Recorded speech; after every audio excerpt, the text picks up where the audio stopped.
حدیثوں میں ان کی نشاندہی فرمائی ہے. اللہ سے دعا ہے اللہ تعالیٰ ان بدنصیب بندوں میں شامل ہونے سے ہماری حفاظت فرمائے. سب سے پہلی حضرت ابوبکر صدیق رضی اللہ تعالیٰ عنہ کی روایت ہے. اللہ کے نبی علیہ الصلوۃ والسلام فرماتے ہیں کہ اللہ تعالیٰ تمام مخلوق کی طرف متوجہ ہو کر سارے انسانوں کو اللہ تعالیٰ معاف فرماتے ہیں الا لمشرک او مشاہد.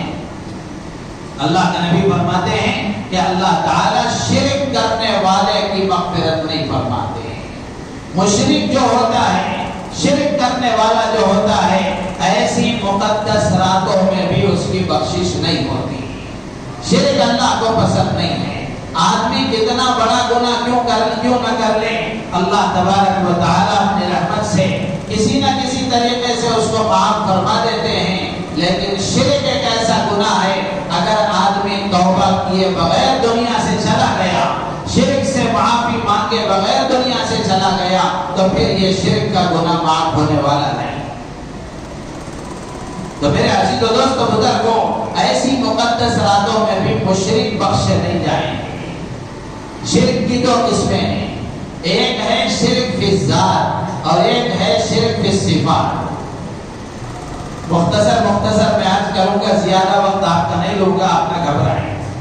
اللہ کے نبی علیہ الصلوۃ والسلام نے فرمایا کہ آج کی مقدس راتوں میں شب قدر کے بارے میں بھی ہے، شب برات کے بارے میں بھی ہے کہ ایسی دو مقدس راتوں میں بھی ان لوگوں کی بخشش نہیں ہوگی.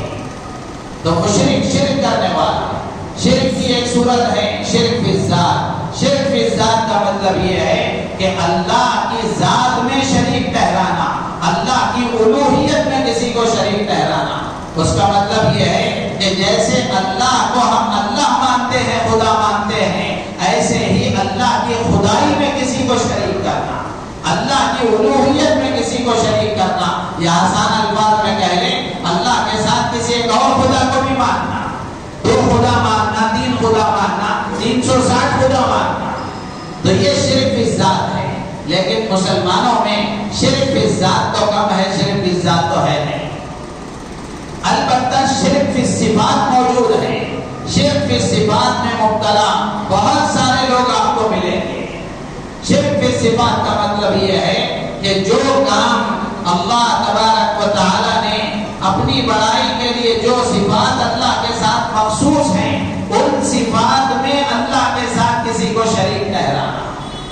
اللہ تعالیٰ جزائے خیر جو علماء کرام کو بڑی وضاحت کے ساتھ تفصیل کے ساتھ انہوں نے لکھا ہے. شرک کی دو تین بڑی صورتیں بیان کر کے اپنی بات آگے بڑھاؤں گا. پہلی صورت لکھی ہے شرک فی العبادت. شرک فی العبادت. شرک فی العبادت کا مطلب یہ ہے کہ جو کام اللہ نے اپنی تعظیم اور بڑائی کے لیے مقرر فرمائے ہیں، وہ کام غیر اللہ کے لیے کرنا، وہ کام اللہ کے علاوہ دوسروں کے لیے کرنا، اللہ کی مخلوق کے لیے کرنا. نماز ہے، روزہ ہے، قربانی ہے، نظر ہے، رکوع ہے، سجدہ ہے، یہ کام آدمی اللہ کے غیر کے لیے کرے. کسی کے سامنے اپنا ماتھا ٹیکے اور طواف کرنا ہے. اللہ کے گھر کے طواف کے علاوہ دنیا میں کہیں وہ عبادت نہیں ہو سکتی. اس کے علاوہ آپ جا کر کسی کا بھی چکر لگا لیں، گناہ دھلنے کے بجائے گناہوں کا اور نامہ اعمال بڑھتا رہے گا. خانہ کعبہ ایک ایسی مشین ہے کہ اس کے آزو بازو میں گھومنے والے کے گناہ پاک ہوتے ہیں، گناہ صاف ہوتے ہیں. اس کے علاوہ آدمی کہیں اور جا کر کسی عمارت کا طواف کرتا ہے تو الٹا گناہوں کا ریشو اور بڑھتا ہے. تو اس طرح جو کام اللہ نے اپنی بڑائی کے لیے، اپنی تعظیم کے لیے مقرر فرمائے ہیں، وہ کام کسی اور کے لیے کرنا، سجدہ کرنا، رکوع کرنا، طواف کرنا، یہ مشہور باتیں ہیں جو میں آپ سے عرض کر رہا ہوں، جو مسلمانوں میں رائج ہے. آدمی جا کر کسی اللہ والے کی مزار پر ماتھا ٹیکے، اس کی گنجائش نہیں ہے. کسی اللہ والے کی مزار کا طواف کرے، اس کی گنجائش نہیں ہے. تو یہ شرک فی العبادت کہلاتا ہے. اور دوسرا ہے شرک فی القدرت والتصرف. شرک فی القدرت والتصرف کا مطلب یہ ہے کہ اللہ تبارک و تعالی قادر مطلق ہے، ہر چیز اللہ کے قبضے قدرت میں ہے، ہر چیز اللہ کی طاقت میں ہے. تو آدمی غیر اللہ کے لیے بھی یہ عقیدہ رکھیں، اولاد دینے والا اللہ ہے، روزی دینے والا اللہ ہے، نفع نقصان کا مالک اللہ ہے، بیماری اور صحت کا مالک اللہ ہے۔ آدمی اولاد دینے والا کسی اور کو سمجھے، روزی دینے والا کسی اور کو سمجھے، صحت دینے والا کسی اور کو سمجھے، نفع نقصان کا مالک کسی اور کو سمجھے، تو یہ اللہ کی صفات میں شرک کرنے والا کہلائے گا۔ قرآن میں اللہ نے نبی کی زبانی صاف کہلوایا، قُلْ لَا أَمْلِكُ لِنَفْسِي نَفْعًا وَلَا ضَرًّا إِلَّا مَا شَاءَ اللَّهُ۔ نبی جی آپ یہ اعلان فرما دیجئے، اللہ کے نبی فرماتے ہیں کہ میں اپنی ذات کے لیے نہ کسی اور کے لیے نفع نقصان کا اختیار نہیں رکھتا۔ نفع اللہ دینے والے، نقصان اللہ دینے والے، تو نفع نقصان کا مالک صرف اور صرف اللہ ہے۔ آدمی اولاد دینے والا کسی اور کو سمجھے، نفع نقصان کا مالک کسی اور کو سمجھے، روزی کا مالک کسی اور کو سمجھے، تو یہ اللہ کی قدرت میں شرک کرنے والا ہے۔ اب آپ اس کی شکلیں جو لوگوں میں پھیلی ہوئی ہیں آپ خود دیکھ سکتے ہیں کہ اولاد کے لیے، روزی کے لیے اور اپنی تمام دوسری حاجتوں کے لیے آج مسلمان کیا کیا نہیں کر رہا ہے۔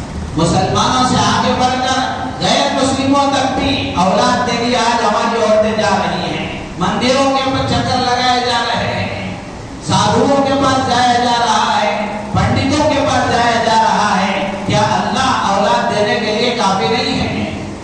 میرے عزیز و دوست بزرگوں، اولاد کا خزانہ تنہا اللہ کے پاس ہے، کوئی دوسرا اس میں اختیار نہیں رکھتا۔ اللہ کی طرف سے فیصلہ ہوگا، دنیا کی کوئی طاقت اس کو روک نہیں سکتی۔ اللہ کی طرف سے فیصلہ نہیں ہوگا، دنیا کا کوئی طاقت کوئی انسان نہیں دے سکتا۔ یہ عقیدہ اور یہ یقین ہم میں سے ہر ایک کے دل میں احسن طریقے پر، اکمل طریقے پر موجود ہونا چاہیے۔ تو یہ شرک فی القدرت ہے۔ اور اسی طریقے سے ایک صورت ہے شرک کی، شرک فی العلم۔ اللہ کی ایک صفت ہے علم۔ اللہ کا علم علم غیب ہے۔ اللہ کا علم علم غیب ہے۔ علم غیب کا مطلب یہ ہے کہ ہر چیز کا ہر وقت علم اللہ کو حاصل ہے۔ ہر چیز کا ہر وقت علم اللہ کو حاصل ہے، کوئی چیز اللہ کے علم سے باہر نہیں ہے۔ اب آدمی یہ عقیدہ غیر اللہ کے لیے رکھے، کسی کے بھی لیے رکھے، نبی کے لیے رکھے، ولی کے لیے رکھے، کسی کے بھی لیے رکھے، یہ اللہ کا مرتبہ تھا، اللہ کی صفت تھی، آدمی دوسرے کے لیے اس کو بناتا ہے، تو یہ بھی شرک کرنے والا ہے۔ شرک فی العلم کہلائے گا۔